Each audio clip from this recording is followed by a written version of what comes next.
Vamos a analizar lo que es el Renacimiento y el humanismo. Poco a poco vamos a explicar qué se entiende por estos temas, Renacimiento y humanismo. Aunque Renacimiento ya nos da a entender algo similar como volver a algo, ¿no es cierto? Despertar de algo, tratar de revivir algo. Entonces, eso viene a ser lo que es el Renacimiento. Eh, Esperemos no tengamos inconvenientes con la presentación, ya que por el internet a veces es un poquito demorado que se cargue estos tipos de presentaciones. ¿Ya?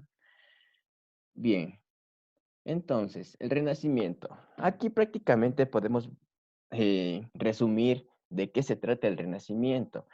Son obras que prácticamente, ya sea una o ya sean todas, hemos observado alguna vez, ya sea en películas, en caricaturas, en libros, hemos observado.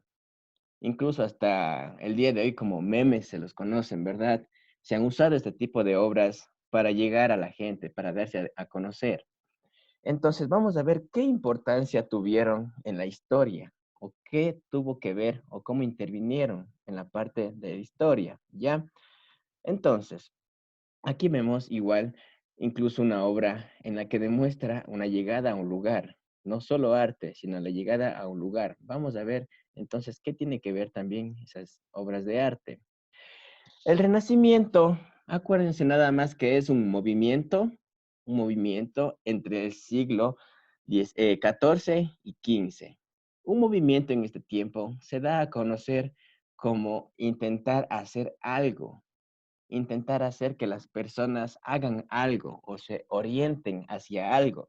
Recuerden que los movimientos también estaban dirigidos hacia la religión.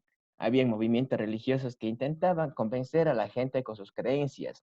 Entonces, este movimiento de renacimiento era o se fundamentaba en recuperar valores de Grecia y Roma. ¿Sí? Los valores de Grecia y Roma, desde su principio y su creación, estaban fundamentados hacia el arte, ¿sí? Hacia la arquitectura, hacia cómo se centraba a las personas o cómo explicase el porqué de las personas o sus comportamientos o sus maneras de pensar. Entonces, esto es lo que quería el Renacimiento, muy aparte de intervenir en la parte religiosa o católica, ¿ya? Además, esto es lo que da un cambio a lo que es el aspecto del humanismo. El humanismo viene a ser otra parte central de este tema del día de hoy. El ser humano era la medida de todas las cosas. Esto quiere decir que ya no se fundamentaban en lo que decía un solo Dios. Recuerden que antes Dios, por ejemplo, incluso Mahoma decía, Dios es el pilar de todo, Dios es el que se centra todo. Pero en el Renacimiento intentaron ya darle más importancia al ser humano, intentar ponerle lo que hace el ser humano que tenga mucho más valor que otras cosas. Esto era dar paso a representar la realidad del mundo. Entonces, ¿cómo una persona representa la realidad del mundo? Por ejemplo, vamos a ver, señorita Bermeo, ayúdame por favor. ¿Usted cómo cree que el hombre representa al mundo? Mm, Así no nos centremos de eh, filosofía en dioses. ¿Cómo cree que el ser humano representa al mundo? eh, ¿Cómo sería? No estoy segura. Usted más o menos, ¿qué importancia cree que tiene para el mundo? Creo que tiene bastante importancia. Pero ¿de qué manera? ¿De qué manera usted cree que es importante, demuestra importancia como ser humano para el mundo? Mm,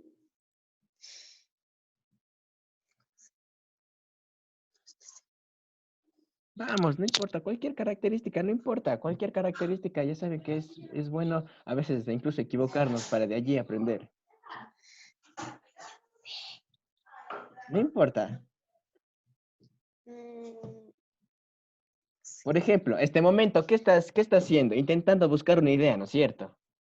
Intentando buscar una sí, idea. Entonces, ahí está su participación y su importancia para el mundo, ¿no es cierto? Muchísimas gracias. Entonces, lo que acaba de hacer es fundamental también. ¿Por qué? Porque usted, a base de una pregunta, intentó buscar una idea. Y eso es lo que hacía el humanismo, que el ser humano se plasme ideas y dé respuestas a el porqué de algunas cosas. Desde nuestro punto de vista, una mirada, una sonrisa, un gesto, ya quiere decir algo, ¿verdad? Entonces, eso intentaron hacer con el arte. ¿Qué es lo que intenta plasmar una persona cuando se expresa en alguna obra de arte? Además que esto fue de gran prestigio y gran poder. Las obras que poseían las ciudades demostraban poder. Si una ciudad tenía obras sumamente famosas, ¿no es cierto? O tenía varias obras ya en sus lugares en donde los exhibían, ya cobraba gran importancia. Aquí partió la competencia en contratar a los artistas más importantes de la época. ¿Sí? Aquí cada pueblo y cada reino luchaba por ver quién contrataba el mejor artista y quién se hacía acreedor a las mejores obras de arte. Recuerden que cada obra de arte intenta expresar algo, intenta dar su punto crítico. Aquí vemos muchas personas que están observando y cada uno tendrá tal vez una opinión de lo que el artista quiso expresar. Esto es lo que le daba importancia al humanismo, hacer que el ser humano se centre como punto fijo en su existencia. Esto también dio paso a las mecenas. ¿Sí? Las mecenas intentaban hacer que todos los artistas se sientan protegidos, ¿ya? Las mecenas eran nada más que proteger a los artistas. Entonces, mucha gente poderosa empezó a hacerse a favor de estos artistas. Aquí tenemos a tres importantes artistas. Sin ver en el libro, joven Reynoso, ¿quiénes creen que sean? ¿Alguna vez los ha visto? Tal vez, si hablamos de artistas, ¿quiénes creen que pueden ser?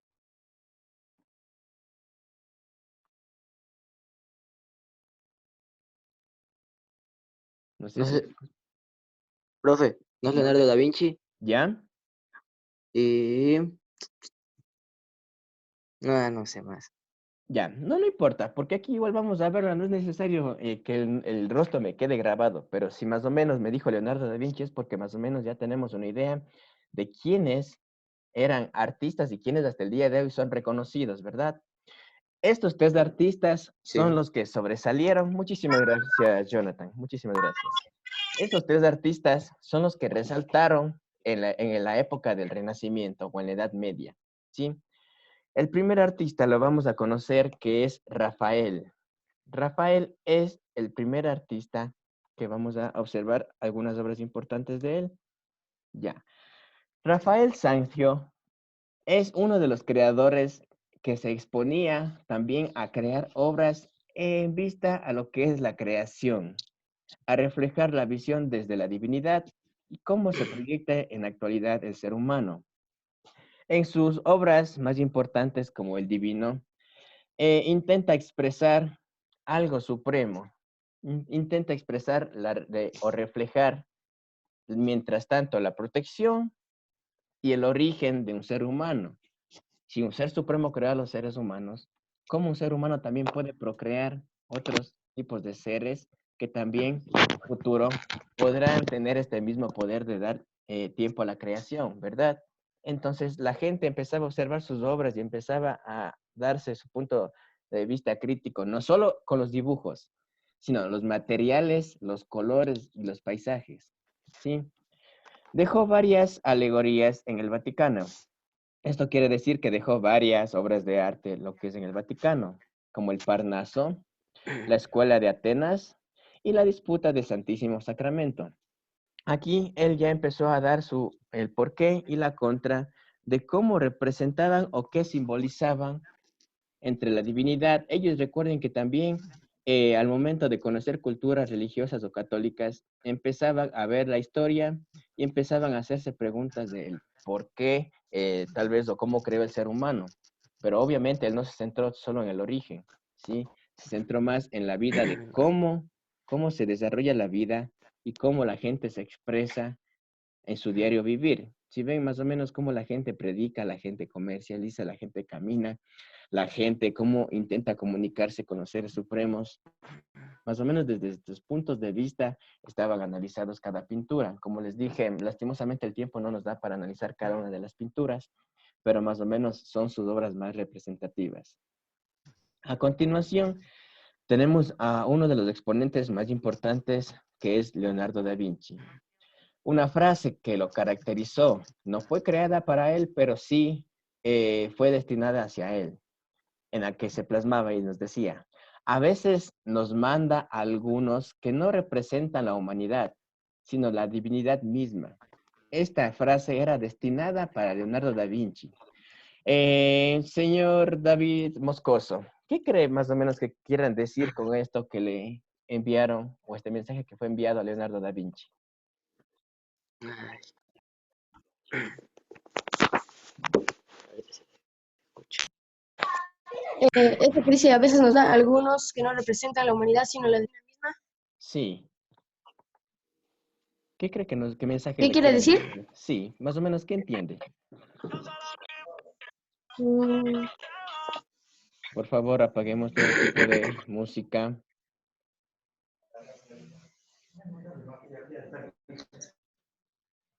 em, a veces nos manda algunos que o sea Ay, que algunos eran, o sea, creo que se refiere tipo a los líderes, a los reyes de ahí.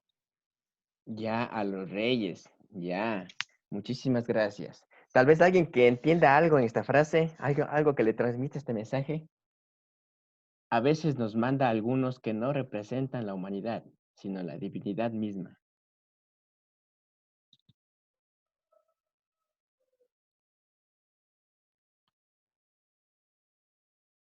Ya. Este mensaje fue de Giorgio Vasari, otro exponente muy famoso de la época.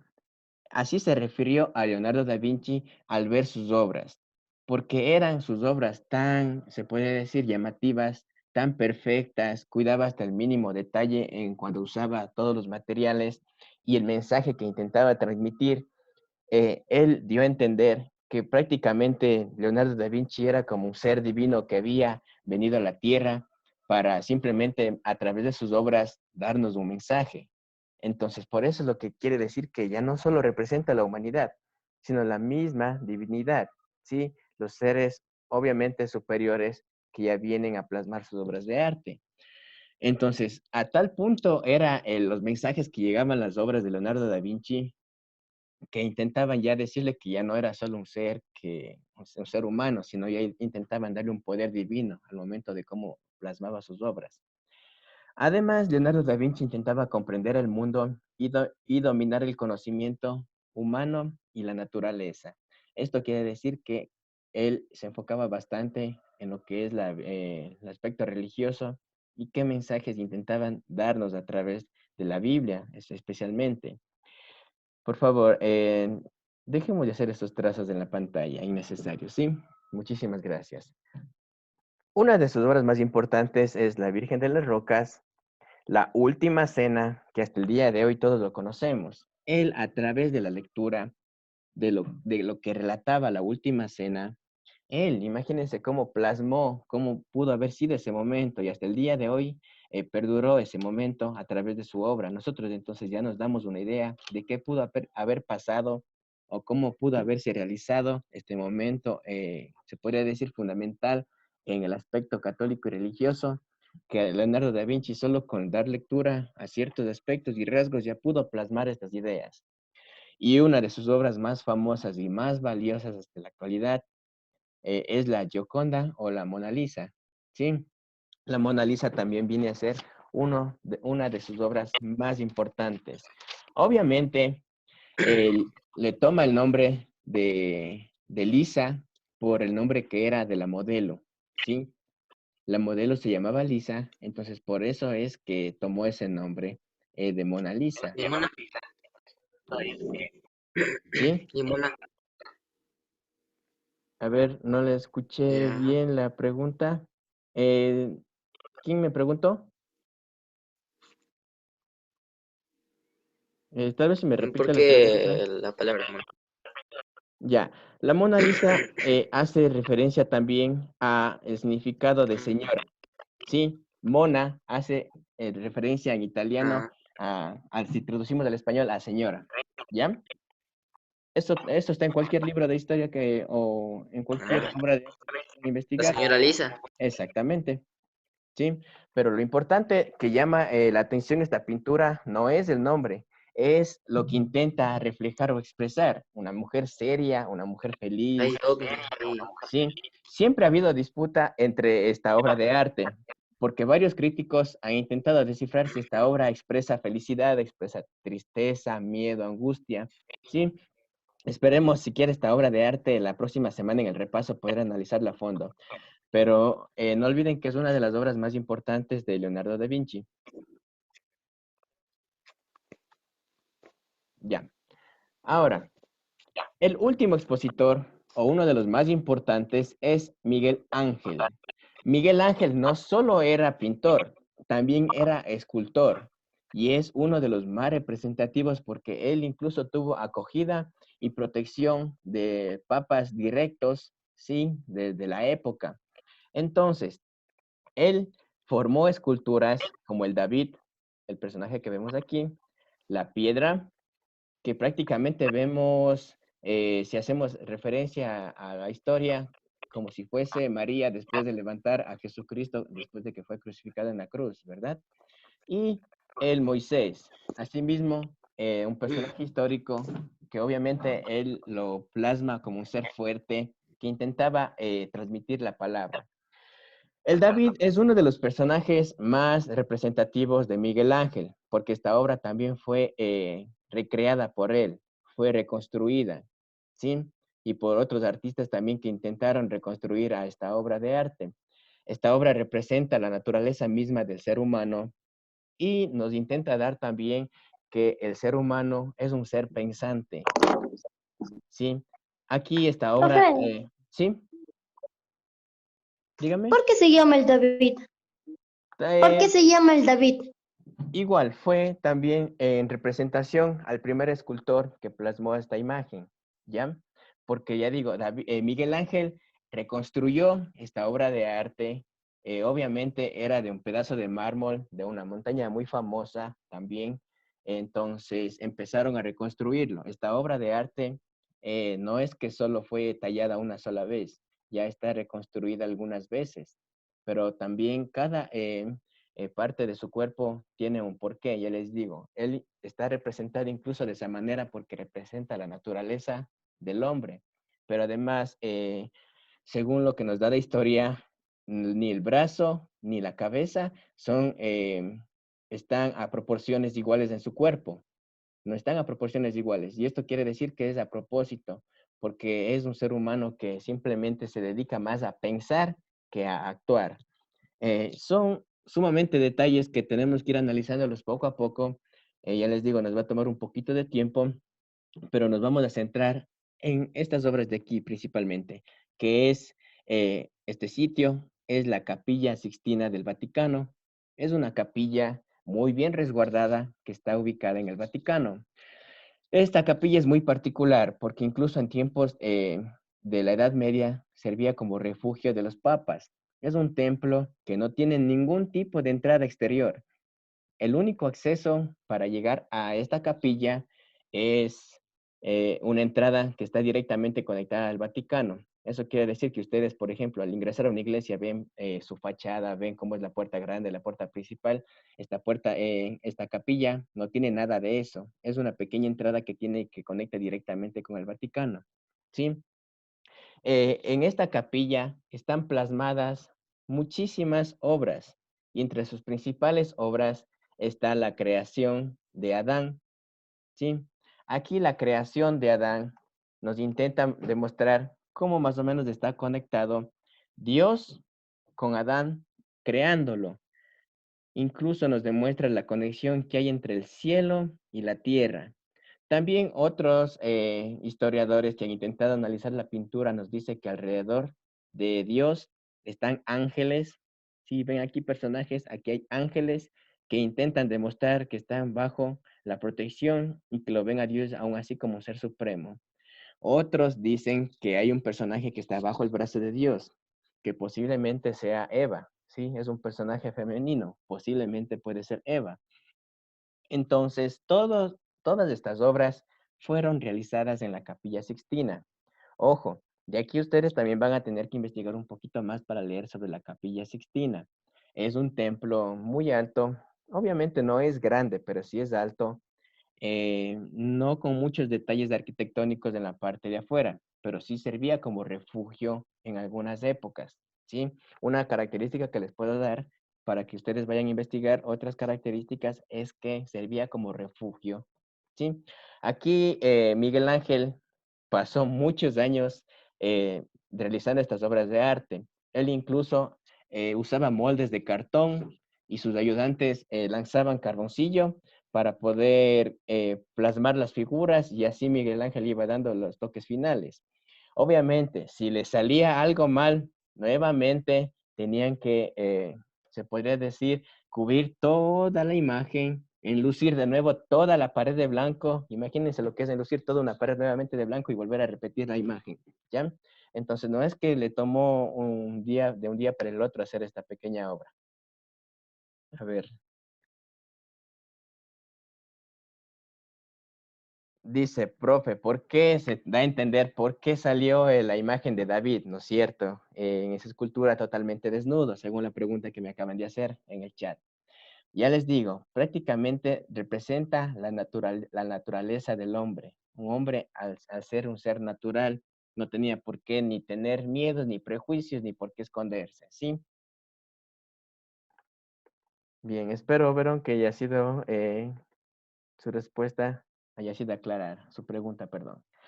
Ahora, para dar paso ya al final de la iglesia, bueno, más que nada de la iglesia, de la Edad Media como punto central del catolicismo, toda la iglesia fue cuestionada. La iglesia fue cuestionada, obviamente, porque hubo críticas de personas que no aceptaban lo que decía el poder central del Papa, especialmente. Entonces, aquí empezaron a darse personas que eran o que estaban en contra de la religión católica. Aquí nuevamente empezaron a aparecer lo que eran los protestantes, ¿sí? Profe, ¿por qué hay imágenes en la capilla? Ya, eso les mencionaba.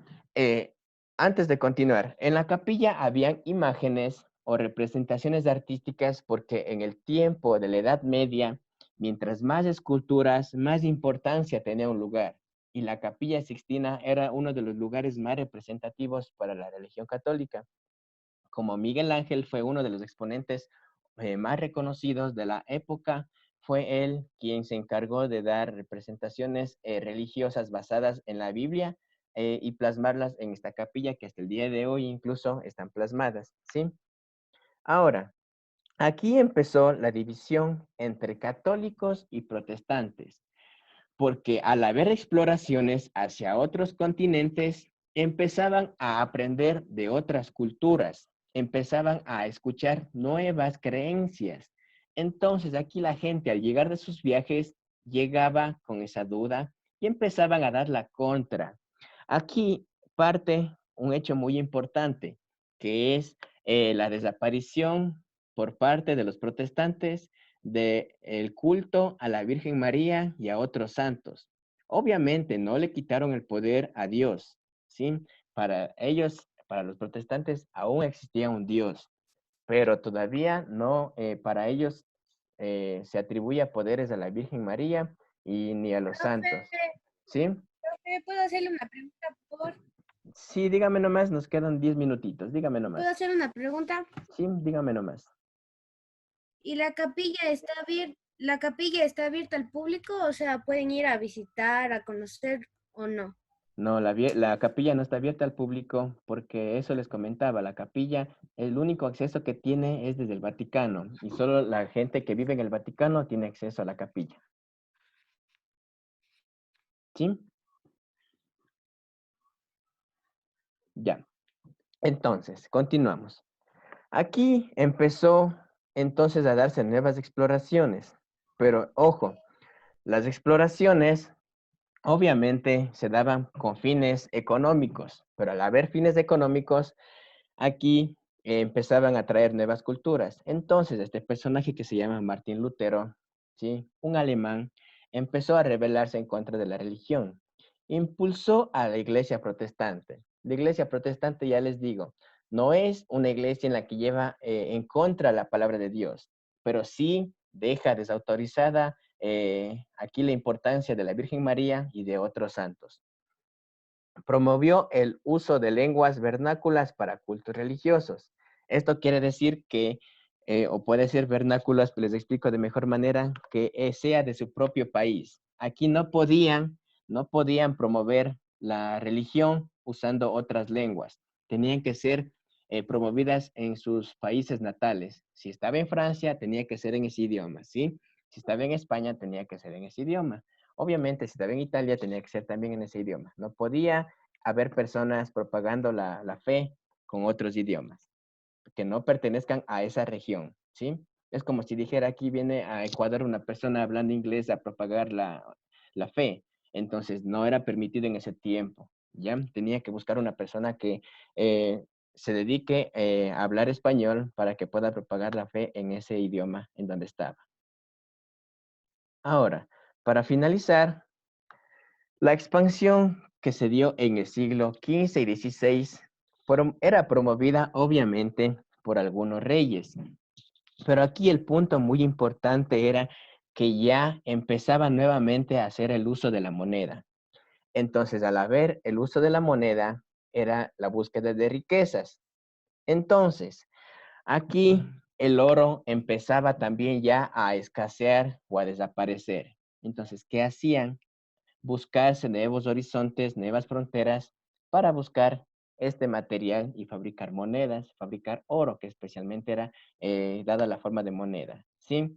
Entonces aquí empezaban a tomar contacto ya con Oriente, empezaban ya a llegar a lo que era la India, pero imagínense cómo desde Europa daban la vuelta a toda África hasta llegar a la India. Era porque no tampoco tenían mapas fijos para la exploración. Pero ojo, también empezaron a usar ya la brújula. Luego de que empezaban a trazar sus rutas, empezaban ya a usar la brújula para orientarse hacia dónde estaban dirigiéndose. Y el astrolabio, que era también la ubicación, que se ubicaban con las posiciones del Sol y la Luna para ver desde dónde salían y hacia dónde se dirigían. Construyeron medios de transporte marítimos, carabelas y naos. Las carabelas y naos son similares, a diferencia de que las carabelas son un poco más grandes y más altas, pero ninguna de las dos hace uso de remos. Esta es la característica principal de una carabela y un nao, que ninguna de las dos hace uso de remo. Entonces, ¿cómo se movilizaban? Mediante el uso de velas, ¿sí? O veletas. Estos eran impulsadas por el viento, le jalaban al barco y eran manipuladas, si ven, con unos timones, que aquí esto les daban las direcciones y orientaciones hacia dónde se dirigían. ¿Ya? Pasando de este tema, al ya darse en el siglo XV y XVI, hubo ya la confusión de este navegante muy famoso, Cristóbal Colón. ¿Sí? Quien acudió al poder de España para abrirse paso y hacer nuevas exploraciones. Pero ustedes saben, y de manera cultural, Colón quería llegar a sí mismo a la India para buscar nuevos horizontes, pero en confusiones de sus viajes y sus navegaciones, Colón no se imaginaba que iba a llegar al continente americano, específicamente un 12 de octubre de 1492. Esto es lo que dio paso a una llamada edad moderna, ¿sí? Una edad moderna en la que prácticamente permitió que la Edad Media quede en su fin, ¿sí? Bien, chicos. Entonces, prácticamente se puede decir que todo esto ha culminado con las exploraciones y con los artistas famosos que dieron paso al humanismo, ¿sí? Ahora, preguntas para el trabajo que van a hacer luego de la clase. Van a buscar, ¿sí? Van a buscar características y van a hacer un cuadro comparativo entre cómo era un castillo y las diferencias de la Capilla Sixtina, ¿sí? De aquí van a buscar lo que era, bueno, el castillo ustedes ya saben cómo estaba formado, quiénes habitaban, etcétera. Pero van a buscar y hacer un cuadro comparativo con diferencias. Sí, dígame. ¿Va a mandar al grupo el deber?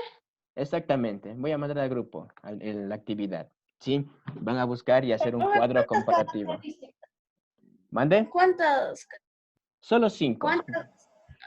5 características. Yo ya les ¿Hasta cuándo y comenté cómo enviarle? hasta hoy a las